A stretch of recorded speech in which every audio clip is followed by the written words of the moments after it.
HIV western blot test क्या है, कब करें, कब ना करें, रिपोर्ट को कैसे पढ़ा जाए, डिटेक्टेड, नॉट डिटेक्टेड और इंडिटरमाइन का मतलब क्या है, पॉजिटिव कंट्रोल बैंड का मतलब क्या है, इन सभी विषयों पर आज हम इस वीडियो में बात करेंगे। सबसे पहले ये देखते हैं कि वेस्टर्न ब्लॉट टेस्ट क्या डिटेक्ट करता है। तो वेस्टर्न ब्लॉट टेस्ट हमारे खून में HIV के खिलाफ जो एंटीबॉडी है उसको डिटेक्ट करता है। क्या आज के समय में वेस्टर्न ब्लॉट टेस्ट महत्वपूर्ण है या नहीं? तो नहीं।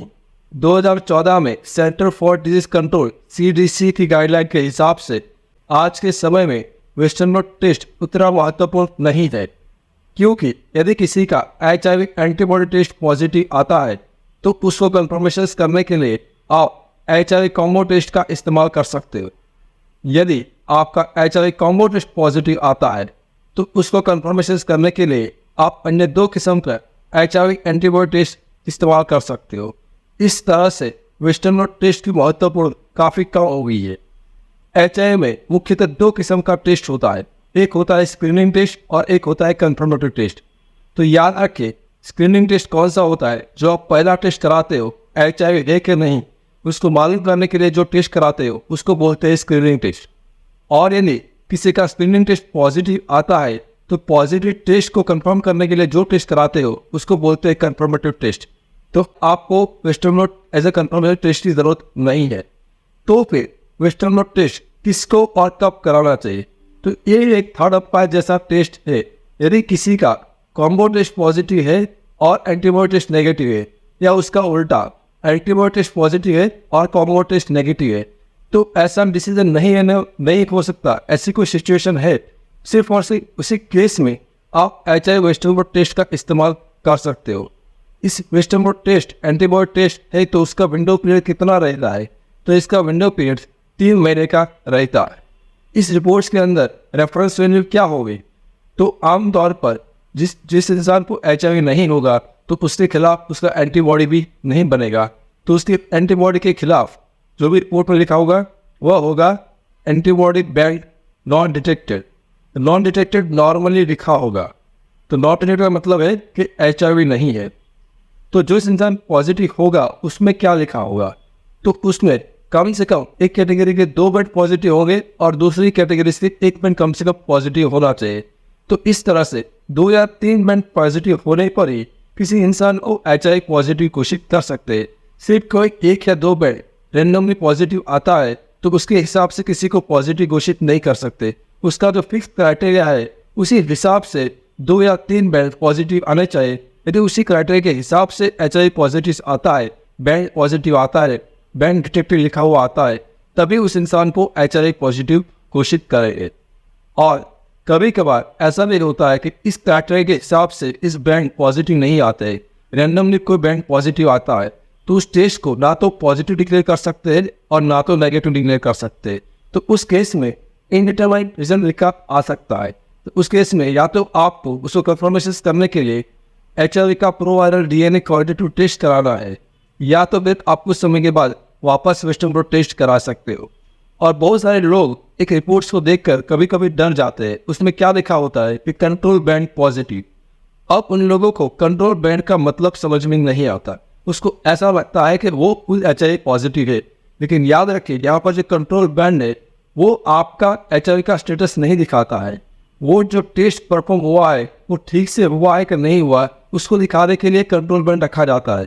यदि कंट्रोल बैंड पॉजिटिव है उसका मतलब जो टेस्ट हुआ है वो सही तरीके से हुआ है, उसका जो टेक्निक का इस्तेमाल हुआ वो सही तरीके से हुआ है। तो आपका कंट्रोल बैंड पॉजिटिव आए तो उसके लिए आपको डरने की आवश्यकता नहीं है। ये टेस्ट कहाँ पर उपलब्ध होता है? तो ये टेस्ट जो बड़ी लेबोरेटरी से सिर्फ वहाँ पर उपलब्ध होता है। इस टेस्ट का रिजल्ट आने में आपको 2 दिन से लेकर 5 दिन का वक्त लग सकता है। इसका खर्चा आप 1500 से लेकर 3500 रुपये तक हो सकता है। यदि आपका रिपोर्ट नेगेटिव है, आप 3 महीने के बाद कराया है, तो ये कंफर्म है कि नेगेटिव है, आपको और कोई टेस्ट कराने की जरूरत नहीं है। और यदि आपका कोई स्क्रीनिंग टेस्ट पॉजिटिव है, उसके बाद आपने टेस्ट कराया और ये भी पॉजिटिव है, तो कंफर्म हो जाता है कि आपको HIV है। तो फिर आपको HIV के इलाज करने के लिए HIV स्पेशलिस्ट डॉक्टर से मिलना चाहिए, या तो गवर्नमेंट के ART सेंटर्स पर विजिट करना चाहिए। हमारा मिशन है HIV एक्सपोजर से जुड़ा हुआ आपका डर और दर्द को दूर करना। और हमारा विजन है HIV के बारे में आसान भाषा में आपको सच्ची और सही जानकारी देना। एक चेतावनी, एक्सपोजर से 3 दिन के भीतर PEP यानी कि पोस्ट एक्सपोजर प्रोफाइलैक्सिस मेडिसिन का इस्तेमाल से HIV होने से हम उसको रोक सकते हैं, लेकिन एक्सपोजर से 3 दिन के बाद किसी भी किस्म की दवाई, आयुर्वेदिक हो, एलोपैथी हो, ART मेडिसिन हो, होम्योपैथिक मेडिसिन हो, जीन थेरापी हो या अन्य किसी किस्म की मेडिसिन या हर्बल दवाई हो, उससे HIV को नहीं रोका जा सकता। और HIV window period treatment, HIV window period medicine और विंडो पीरियड ट्रीटमेंट, ऐसा कोई शब्द दुनिया की किसी भी किस्म की किताब में नहीं है, किसी किस्म की गाइडलाइन में भी नहीं है। तो इस किस्म का किसी दवाई का प्रयोग ना करें और अपने आप को स्वास्थ्य और पैसे के रूप में होने वाले नुकसान से बचें। मैं HIV AIDS specialist doctor Ketan Ranpariya पिछले 17 सालों में 12,000 से भी अधिक पेशेंट का कंसल्टेशन कर चुका हूं। यह चैनल HIV के एक्सपर्ट डॉक्टर द्वारा संचालित है और यहां पर जानकारी विज्ञान के आधार पर दी जाती है। लेकिन याद रखिए, समय के साथ विज्ञान बदल सकता है। यहां पर कही गई बातें एक आम जानकारी के लिए है। कभी भी किसी भी किस्म की जानकारी को अपने जीवन में लागू करने से पहले HIV एड्स स्पेशलिस्ट डॉक्टर से व्यक्तिगत रूप से राय लेना अत्यंत आवश्यक है। HIV के सिम्टम्स के बारे में अधिक जानकारी के लिए लेफ्ट साइड के प्लेलिस्ट पर क्लिक करें और HIV के टेस्टिंग के बारे में अधिक जानकारी के लिए राइट साइड के प्लेलिस्ट पर क्लिक करें। Thank you.